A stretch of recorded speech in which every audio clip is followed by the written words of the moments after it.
All right, here we go. The title of this episode is No Mo Phobia. Nomophobia. Now, that's an actual term. It's a 21st century term. It just came on my radar recently.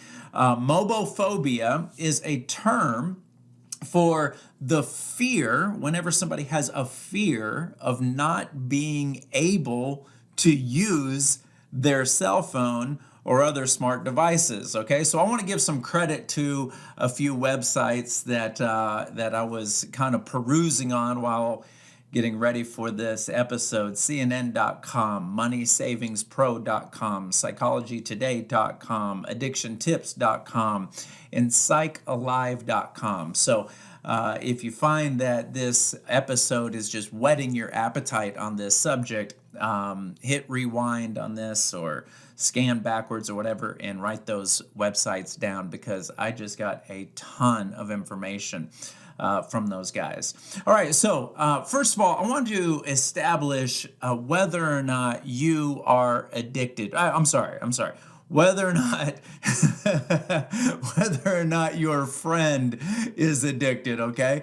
All right. So here are a few questions to know whether or not your friend is addicted, and just so I don't have to burn too many brain calories or brain sweat on trying to go back and forth between your friend and you. Let's just be big boys and girls, okay? We're talking about you and I. So here we go.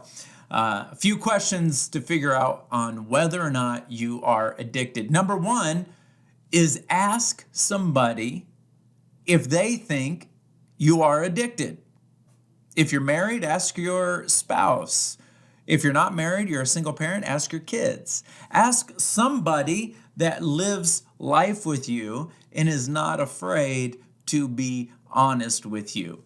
I could almost just say, just ask your friend or ask a significant other and just ignore the other questions, because that alone is going to let you know the truth on whether or not you're addicted.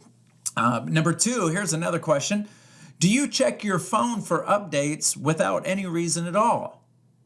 You know, you already know that there are no new alerts, but you check it anyway.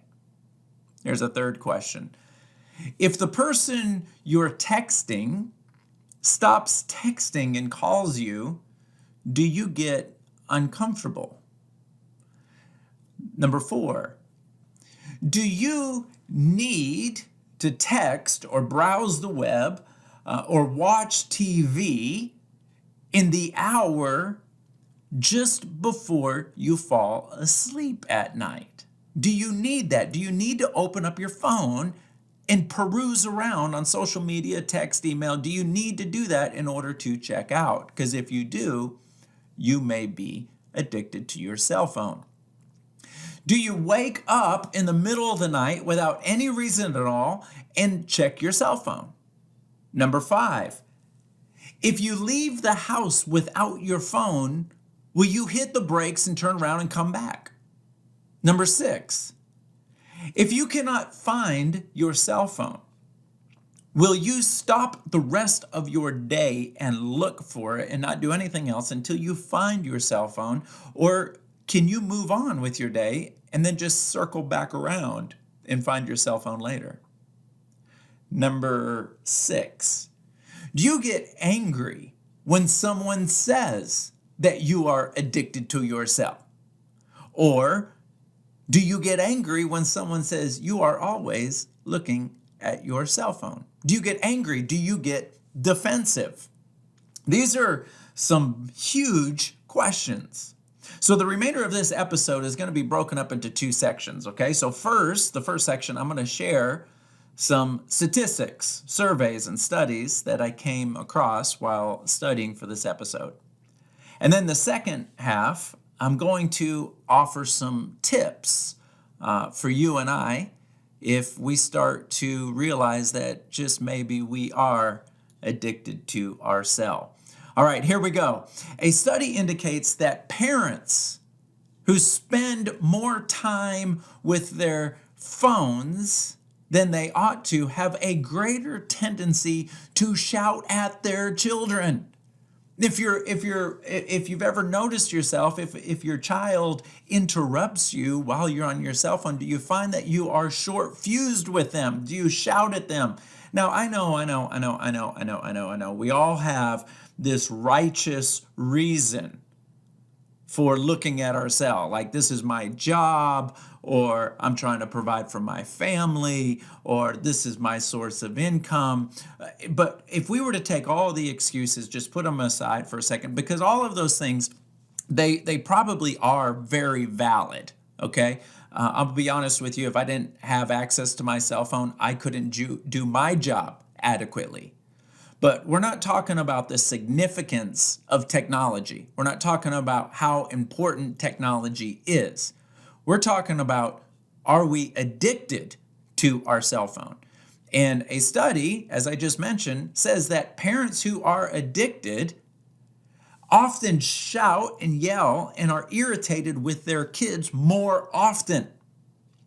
Here's another point of reference. Surveys by Pew Research Center showed that 77% of Americans own smartphones.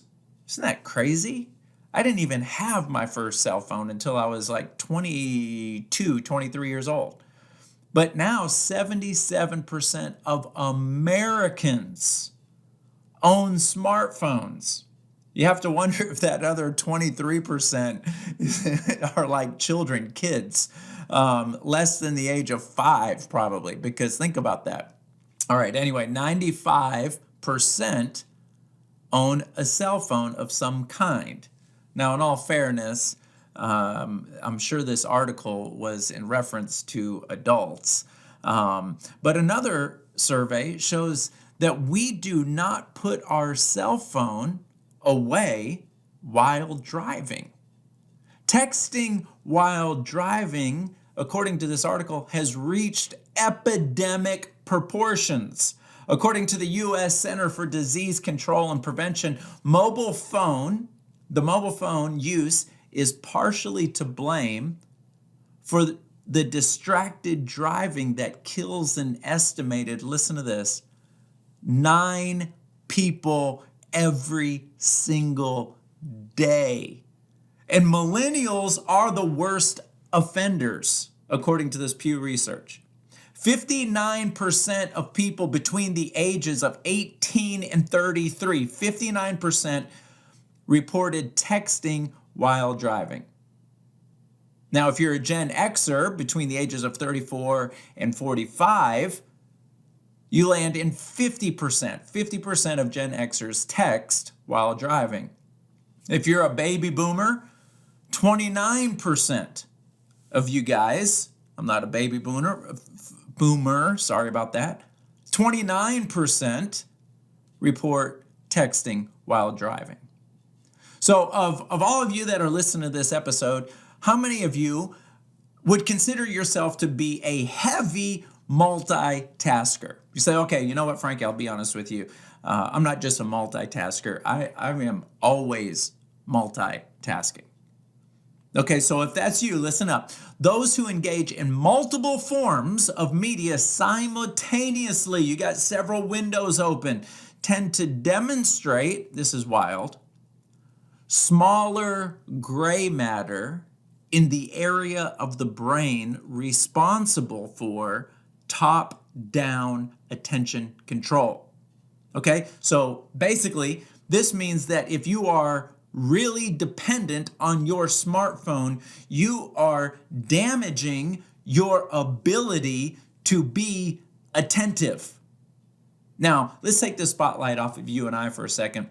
Let's look at our kids or the youth of America.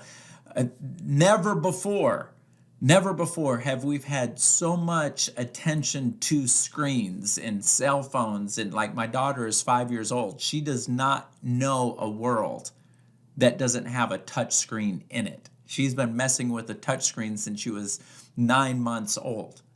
Okay, so let's look at the youth. How well do we think? Okay, nothing scientific. This is just our opinion thrown out there.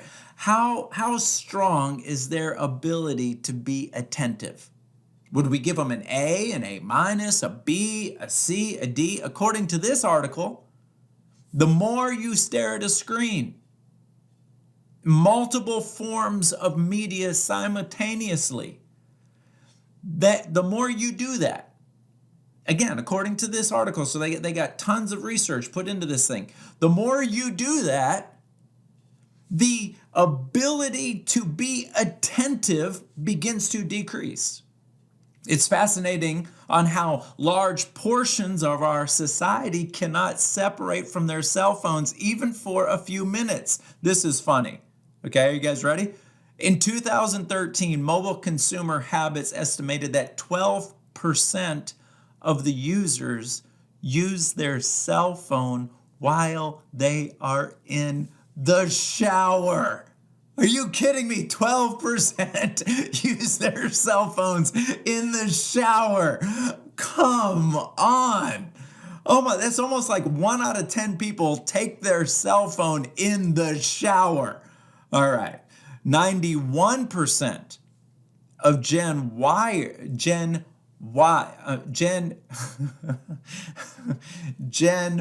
Ys took their cell phones to the bathroom.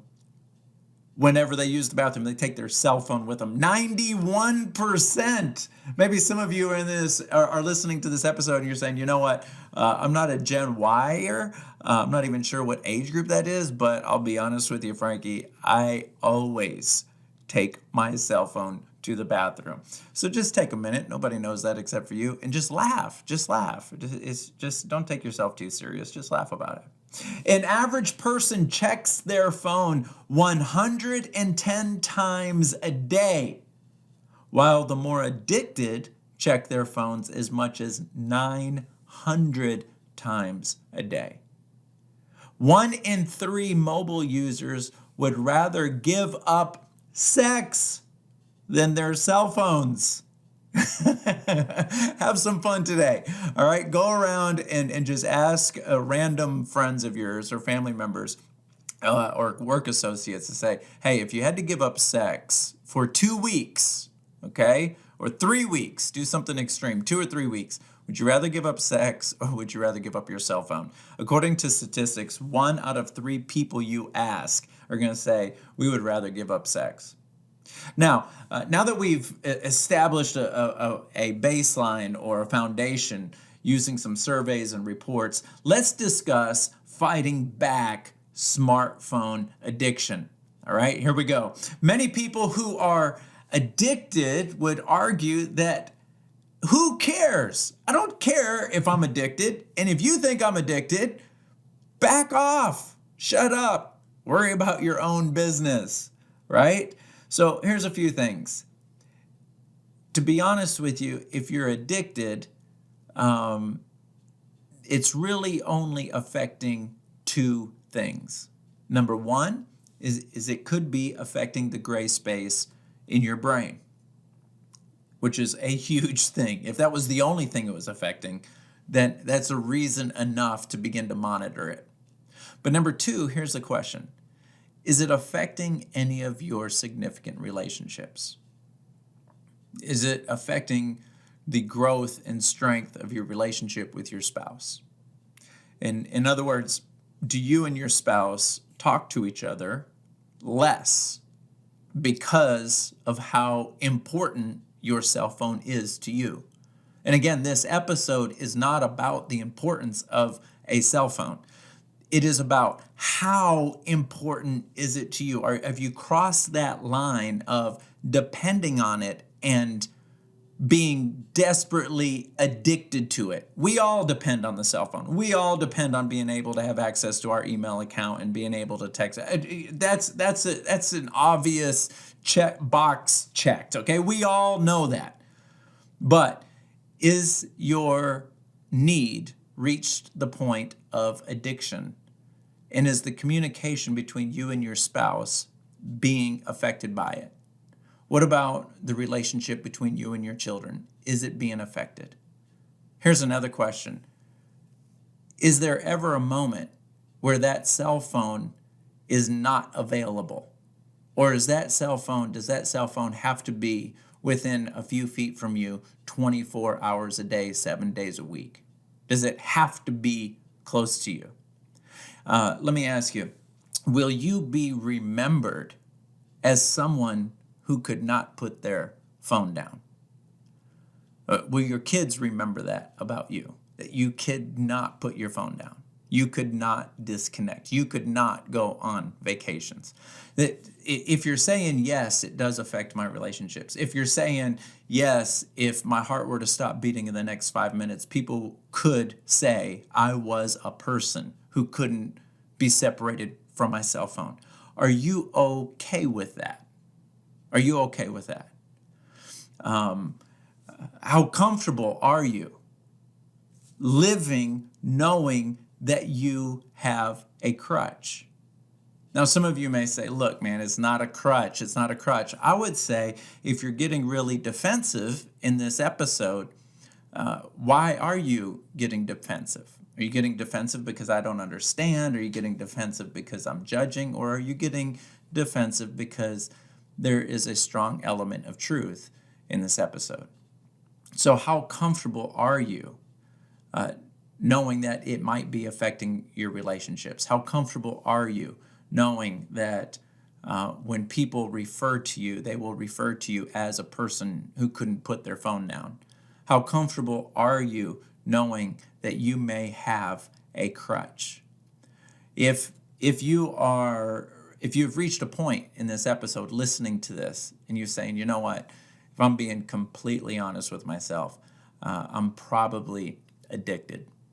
And it feels good to put the word probably, doesn't it? It's like nobody wants to say I am addicted, but I might be addicted, or I'm probably addicted. Here's just a few tips, and I'll tell you what, I'm not preaching at you. I'm only going to share 2 tips, and when I say I'm not preaching at you, these are things that I've got to force into my own life because it doesn't come natural for me to detach. Okay, it doesn't come natural for me. All right, so here we go. Number 1, disengage. Many of the social media apps like Facebook and Twitter and Instagram, they provide notifications. They almost give a notification every time someone breathes. It gives a notification. And so here's the question. If you have a Facebook addiction, you may get excited. There may be an injection of dopamine, which is one of your brain's reward chemicals that flows to your brain. You may get an injection of dopamine every single time you receive a like or a share or a comment on your Facebook. Oftentimes we check our social media just to see if we have more likes so we can get another shot of that dopamine. In reality, the question is are we drunk on likes?